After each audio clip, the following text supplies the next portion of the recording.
Bonjour tous. Je suis un psychiatre argentin qui pratique aux États-Unis. J'ai créé cette vidéo pour vous aider à créer une boîte à outils destinée à vous protéger contre le COVID-19 et vous rendre votre vie une fois que vous sortez de la quarantaine. J'aimerais tout d'abord me présenter. J'ai 36 ans d'expérience aux États-Unis, précédé des formations en médecine générale et en neurologie et de plusieurs années de recherche en médecine hyperbare. Après avoir été directeur en santé mentale communautaire pendant plusieurs années, je possède aujourd'hui un cabinet de psychiatrie spécialisé en médecine psychosomatique suivant une approche holistique. À ce stade de la pandémie, sans vaccin ou traitement efficace disponible, notre seule défense contre ce virus est notre comportement. Celui-ci sera l'élément déterminant dans l'issue de la lutte contre le COVID-19. Aussi, il est important de noter que nous sommes des êtres d'habitude et qu'il est très difficile, voire impossible de changer les comportements humains. Dans les circonstances actuelles, changer ses habitudes est une affaire de vie ou de mort. Ne pas l'accepter et agir, en conséquence, revient à mettre à risque notre vie et celle de nos proches. Mais voici les bonnes nouvelles.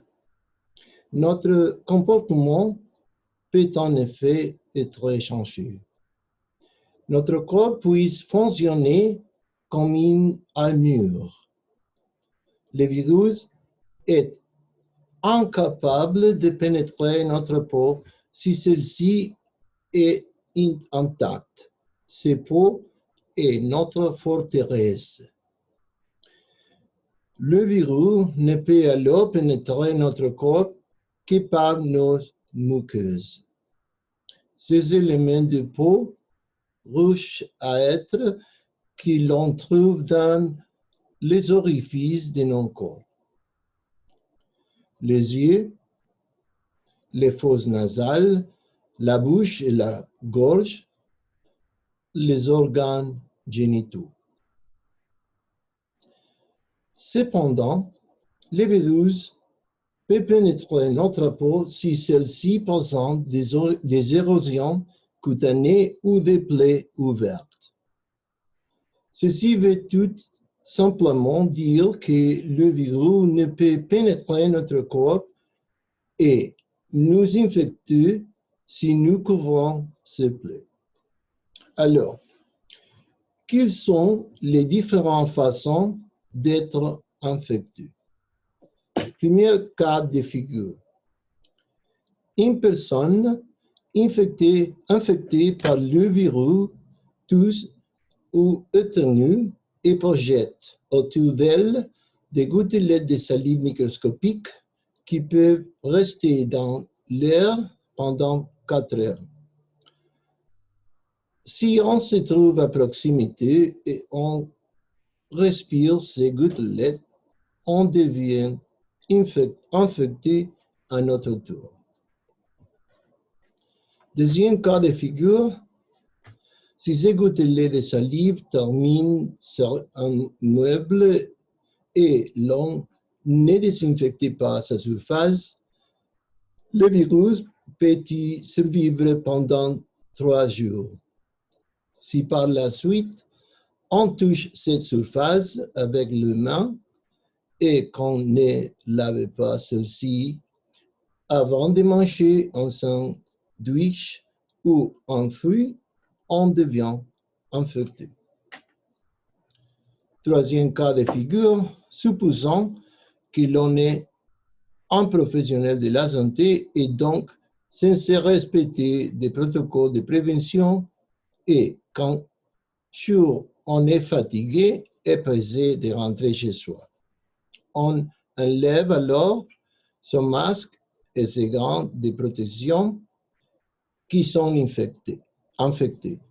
Et sans faire attention, on touche ses yeux avant s'être lavé les mains avec du gel hydroalcoolique et malheur, on est infecté. Donc, on peut voir que le fait de se toucher le visage avec des mains exposées au virus est une source importante d'infection.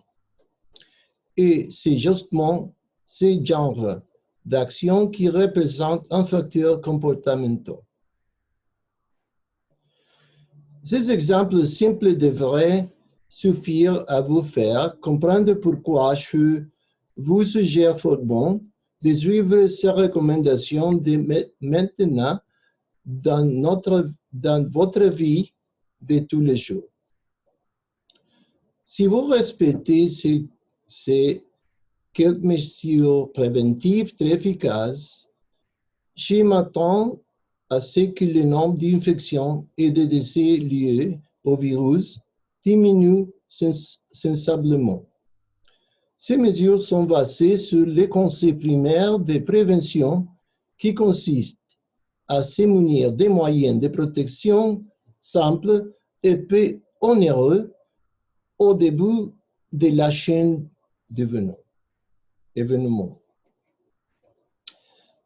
Cet équipement de protection individuelle, EPI, peut fournir à tout un chacun une protection au moins 80% aussi efficace que tout soin dispensé par son médecin ou des services de santé.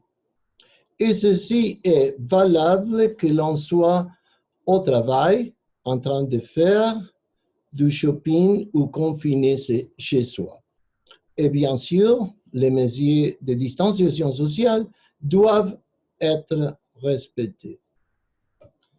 À présent, à l'endroit au cœur de ce qui constitue le EPI de base, dont toute personne devrait se munir lorsqu'elle va faire son shopping ou côtoyer d'autres personnes au travail ou à la maison. Habillement souhaitable quand on est hors de chez soi. Pour le corps, tenue blanche ou bleue de travail selon le cas, vêtements couvrant tout le corps du genre sous-vêtements sportifs, faciles à laver, à mettre et enlever. Idéalement, chaque individu devrait avoir au moins deux de chaque. Pour les mains, gants de latex ou autres matériaux imperméables. Masques protecteurs disponibles en pharmacie ou fait maison. Pour les yeux, lunettes en plastique pour ceux portant des verres correcteurs. Les lunettes en plastique doivent être suffisamment grandes pour être portées au-dessus des lunettes correctrices. Pour se nettoyer ou se laver, un flacon de gel hydroalcoolique à prendre partout avec soi. Placé devant sa porte un bol d'eau savonneuse pour y placer les gants de latex et les lunettes de plastique en rentrant chez soi. Placer devant sa porte un seau d'eau savonneuse pour y placer sa tunique ou blé de travail en rentrant. Placer un chiffon enduit de gel hydroalcoolique par terre devant la porte pour y poser ses chaussures en rentrant afin de tuer les virus éventuels. Tous ces objets sont préférablement lavables et recyclables. Chacun doit être lavé dans de l'eau savonneuse, puis sèche à la chaleur, préférablement au sèche-linge, après chaque utilisation. Il existe plusieurs virus bénins dans la nature susceptibles de causer l'éternuement et la toux, mais comme il est impossible de faire la différence entre l'un et le COVID-19, il est préférable de prendre les précautions énumérées ci-dessous, quelle que soit la situation. Ce sont des précautions universelles. D'un point de vue psychologique, le plus grand obstacle pour mettre en place ces nouvelles habitudes est la résistance des gens à porter une EPI qui les fait paraître drôles ou différents. Cette perception de soi gênerait si les gouvernements ou autorités locales rendent de telles mesures préventives obligatoires de façon à ce que personne n'ait le choix de ne pas les respecter. Enfin, les mesures que je recommande ne sont pas censées remplacer celles déjà exigées par les autorités. Elles sont plutôt complémentaires à celles-ci, mais selon moi indispensables au dénouement positif de cette crise.